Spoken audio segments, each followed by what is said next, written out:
Qué rico olor a saumerio. Sí, que hay. sí. Hacía falta. Estaba pesadito el ambiente, así que hoy decidimos ¿Y por prender. qué lo dice? ¿Porque llegó Lautaro Romero que está pensando en el ambiente? No. Con él vamos a empezar la mañana, vamos a empezar este día lunes. Bien Pasamos- arriba, Claro. deportivamente hablando. Vamos a hablar de Deporte Veo con él. ¿Cómo le va, Lautaro? Bienvenido. ¿Cómo anda? ¿Cómo están, chicos? Yo diría que medio eléctrica comenzó la mañana el día de hoy. Sí, menos mal.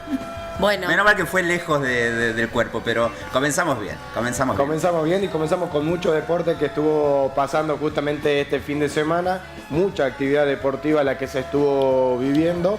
Y en diferentes disciplinas y sobre todo en lo que tiene que ver el plano internacional. Y vamos a hablar primeramente del Panamericano, que es... Exactamente, tenemos que hablar de Manuel Tripano, que estuvo participando en este Panamericano de canotaje slalom, que tiene esta particularidad de ser una disciplina olímpica, que tiene esta particularidad justamente que es una de las carreras más complicadas que se viven arriba de lo que son estas canoas, este duelo de canotaje, y el argentino estuvo participando nada más y nada menos que en el Panamericano que se estuvo disputando en Alberta, Canadá, donde se ubicó en el primer lugar con un tiempo de 96 segundos, .25, y detrás de él en segundo lugar su rival, el brasileño Cauã da Silva, a 98 segundos, .24, o sea, una diferencia de 2 segundos para quedarse con la medalla de oro en lo que es este Panamericano. Y recordemos también que Manuel Tripano no para de ganar porque viene de haber ganado también lo que fue su campeonato panamericano en 2025, llega a Canadá después de lo que fue el Mundial de Oklahoma, donde también estuvo participando con muy buenos resultados y viene demostrando que tiene una muy buena performance para lo que va a ser estas Olimpiadas, sobre todo en esto de la modalidad de canotaje slalom. qué cantidad de obstáculos, Lauti, la claro, verdad, aventura. La particularidad que tuvo Manuel, este palista, que para hacer este recorrido, que como bien simula lo que son los rápidos de un río con un fuerte trazado, que tienen estos banderines, que justamente son penalizaciones. Tocar estos banderines, dependiendo el lugar, tienen penalizaciones de 5 a 10 segundos según justamente la dificultad. Bueno, Manuel logró superar esta prueba sin ninguna penalización, cosa que es fundamental para lograr el puntaje que logró él y sobre todo en el tiempo que lo logró. Así que esto le vale también como preparación para lo que va a ser los Juegos Olímpicos. Viene de su participación en el Mundial, viene de estar en el Panamericano y en este Panamericano revive su medalla de oro del año pasado. Lauti, ¿esto es artificial? ¿No le están haciendo? Sí, son justamente instalaciones que se preparan con diferentes circuitos, como lo hacen también en las Olimpiadas, con agua controlada por diferentes presiones, diferentes velocidades y demás, para que los diferentes deportistas también puedan realizar sus diferentes modalidades en esto que tiene que ver con el canotaje. Espectacular, muy bien para Manuel. Nos seguimos quedando en el agua, pero en este caso vamos a hablar de natación y tenemos que hablar de Ulises Sarabia. Exactamente, Ulises Sarabia, que se pasó desde Canadá a Estados Unidos para participar justamente en el nacional de este país, en el nacional de natación que se está viviendo en Estados Unidos, uno de las competencias más exclusivas y sobre todo de las más duras que tiene el mundo en cuanto a lo que es natación. Y si queremos andar bien en natación, después de lo que fue Michael Phelps, uno lo conoce de Estados Unidos, hay que entrenar en Estados Unidos y hay que sumarse justamente al nacional de Estados Unidos. Esto fue lo que estuvo haciendo Ulises Sarabia, que se estuvo quedando con la medalla de bronce en lo que fue justamente el Panamericano de natación que se estuvo viviendo en este país, en lo que fue el William Wallet Jr. del Aquatic Center en California, donde estuvo participando y se estuvo quedando con lo que fue la medalla de bronce, quedando nada más y nada menos que a 17 centésimas de la medalla de oro. Imagínense la medalla de plata metida en el medio de lo que fue este puntaje. Y por otro lado también recalcar que estuvo participando en la categoría de 50 metros de espalda. Gran futuro el que tiene Ulises Sarabia, nuestro nuevo nadador estrella, por así decirlo de alguna manera, que se fue a meter, como bien lo decían los grandes nadadores, a la boca del lobo. A ver, participar en el Nacional de Estados Unidos significa que te vas a estar midiendo contra los más grandes nadadores que tiene el planeta. Y sin embargo, lograr una medalla de oro, un resultado en esto que tiene que ver con lo que es la natación, algo donde Argentina empieza a resurgir nuevamente y necesita empezar a resurgir nuevamente, sin duda alguna da mucha esperanza y mucho orgullo para lo que es nuestro país. ¿Cuántos años sí, tiene Ulises? eso. Recién dijiste, tiene un gran digamos, futuro prometedor, Exactamente. pero la edad también parece muy jovencito.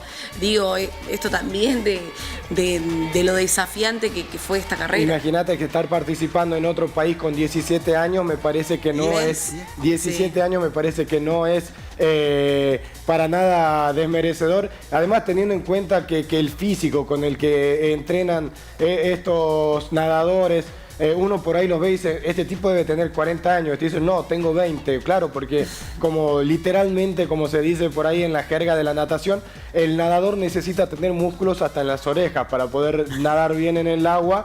Y este es el caso de Ulises, que viene demostrando que está en un muy buen estado físico y está bien preparado para lo que van a hacer también los mundiales y sobre todo la temporada olímpica, que es para lo que se están preparando los grandes atletas de nuestro país. ¿Tenés conocimiento si en Catamarca estamos resurgiendo con el tema natación? Porque se había bajado bastante, teníamos exponentes bastante interesantes y de un tiempo a esta parte no estoy escuchando nada con este Estuvimos deporte. participando, hubo nadadores de diferentes delegaciones que estuvieron participando en lo que fue justamente el abierto de natación que se estuvo llevando a cabo en Córdoba. Si bien tenemos gran cantidad de participantes, por ahí falta pulir un poco los detalles para que alcancemos esa calidad que tenía Catamarca anteriormente y sobre todo para empezar a meter catamarqueños en lo que es un seleccionado nacional o un panamericano. Está bueno, ¿eh? Tenemos también que hablar seguimos hablando de los Panamericanos porque es la noticia del momento y también en escalada tenemos medallas, tenemos ganadoras. Tenemos ganadora, que ahí la estamos viendo, Valentina Aguado. Exactamente, tenemos que hablar de Valentina Aguado, que sigue, también nos quedamos en Estados Unidos para hablar de ella, porque Valentina Aguado estuvo participando nada más y nada menos que en lo que fue la modalidad lead, en esto que tiene que ver con la escalada, en el World Climbing Pan America Series de Salt Lake City 2026, una gran competencia que se vive, o sea, el mundial de escalada que se vive en Estados Unidos, y ella estuvo presente con 25 años directamente desde San Luis, quedándose con justamente la medalla de oro en lo que es la modalidad lead, además sumándole que estuvo participando en la modalidad boulder. A ver, para que la gente más o menos entienda, la modalidad lead es una pared con gran dificultad en la cual tienen que ir trepando con una cuerda que lo sostiene en caso de que haya algún accidente, y ella logró en el mejor tiempo posible llegar a la punta o a la cima de lo que es esta pared. Luego en la modalidad boulder tienen la cualidad de que no usan cuerda, son paredes mucho más bajas, pero tienen la particularidad de que tienen mucha más dificultad, así que forma parte más de lo que es una destreza de agarre, de técnica y sobre todo de resistencia más que de velocidad, a comparación de lo que es la modalidad lead.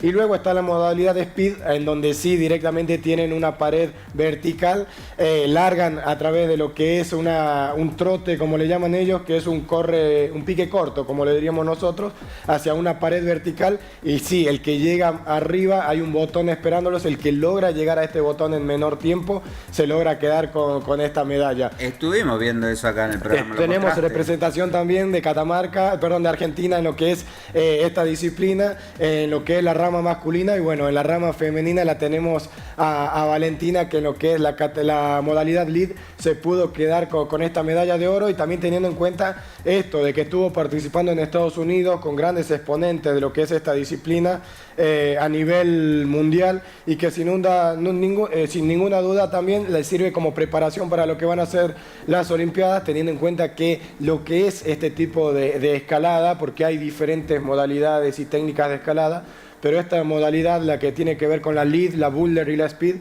forman parte de lo que son los Juegos Olímpicos desde Tokio 2020. Así que una disciplina olímpica y otra vez una argentina, una persona argentina que se prepara para lo que va a ser las Olimpiadas, y hasta ahora tenemos grandes expectativas porque están saliendo muchos representantes en las diferentes disciplinas, sobre todo en esto de lo que son las variables que tiene el deporte.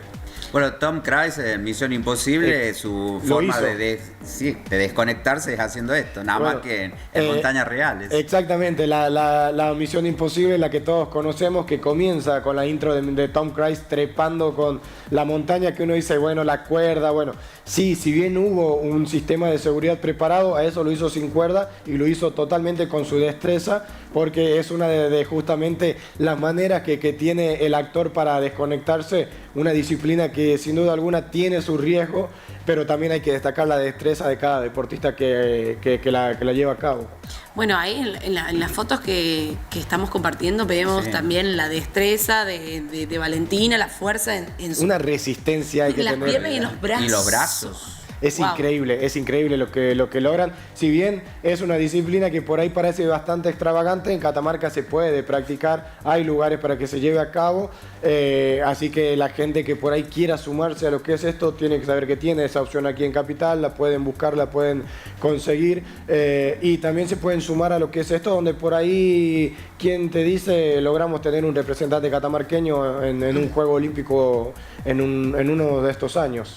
Dejamos la escalada y tenemos que seguir hablando de un gran deportista como es Álvaro Macías, que también tuvo una muy buena actuación en lo que es la provincia vecina de Tucumán. Exactamente, porque tenemos que hablar del cóndor santamariano, el picante como lo llaman, Alvarito Macías, quien se estuvo quedando con el primer lugar de la Gran Vuelta a la Sala, esta competencia que se lleva a cabo en Tucumán, una competencia que tiene también su tinte internacional, ya que suma puntos UCI, esto que tenemos que hablar de los puntos UCI, los puntos que sirven para lo que es el Mundial de Mountain Bike, donde estuvo llevando a cabo una de las carreras más complicadas que tiene justamente Tucumán, y que además tuvo la dificultad o tuvo de alguna manera la mala fortuna de comenzar con una caída que lo complicaba y lo dejaba bastante atrás en lo que tiene que ver este rally transmontaña, pero de alguna manera logró recuperarse, logró recuperar la punta y logró hacer este recorrido en 1 hora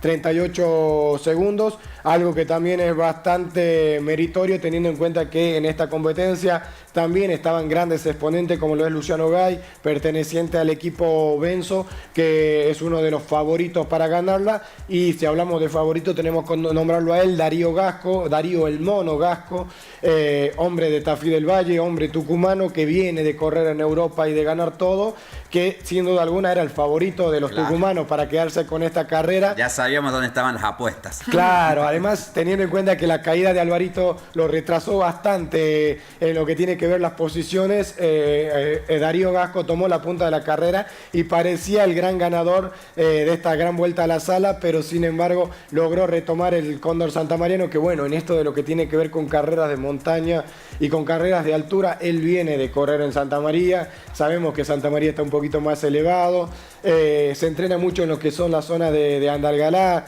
Minas Capillitas, esas grandes trepadas que por ahí están a más de 2.000 metros sobre el nivel del mar. Bueno, son los lugares donde se entrenan los catamarqueños para poder ir a competir a este nivel, sin duda alguna también preparándose para lo que es Tucumán, algo que se va a venir dentro de muy poco, el Rally Transmontaña, la carrera más convocante que tiene que ver con lo que tiene que ver el mountain bike, teniendo en cuenta que en Córdoba tenemos el Río Pinto que suma 5.000 competidores. Bueno, el Rally Transmontaña también suma 5.000 competidores y tiene esta particularidad también que viene mucha gente de fuera del país, y como particularidad exclusiva de esta carrera, para poder correr el Transmontaña sí o sí tienen que conseguir una pareja. Se corre en dupla, sí o sí, sin importar categoría.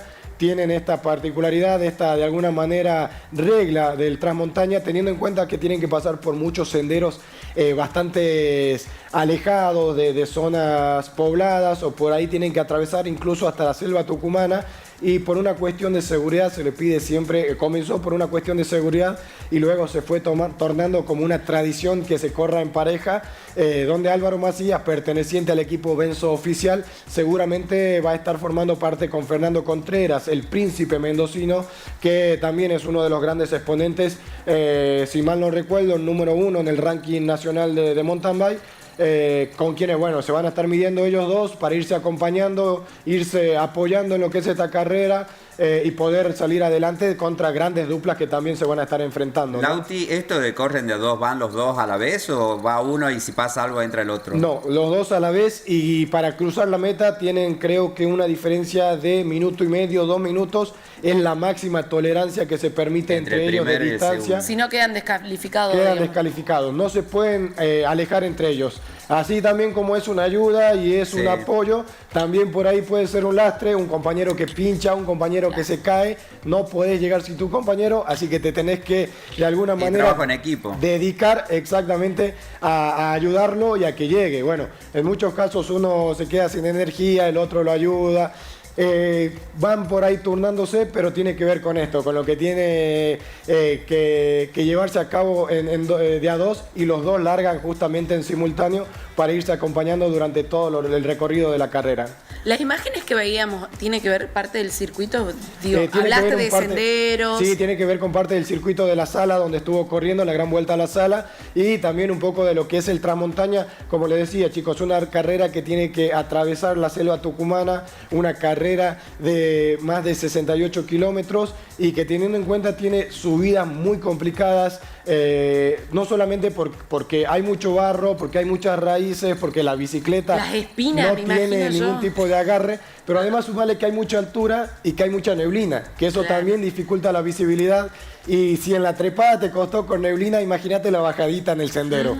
Así que bueno, reflejos al 100%, y se prepara la gente de Catamarca, la gente de Argentina para lo que va a ser esta gran fiesta del mountain bike, como lo es el Rally Transmontaña en Tucumán. Un grosso Álvaro, y además tiene un lugar excelente para practicar, que es Santa María, con esta montaña, senderos, arena, espina y todo lo que estábamos hablando. Pero también tenemos que hablar de la Copa Federal Femenina. Exactamente, tenemos que hablar de la Copa Federal Femenina, que estuvo dando sus inicios justamente este fin de semana, y se estuvo enfrentando en Valle Viejo el clásico que tiene San Isidro. Tenemos que hablar de lo que es San Martín del Bañado contra Obreros de San Isidro, un clásico que tiene Valle Viejo también, el clásico de las chacras, donde se llevó a cabo el encuentro sin goles. Llevaron a cabo un empate 0-0, sin duda alguna bastante complicado el partido, partidazo el que se vivió.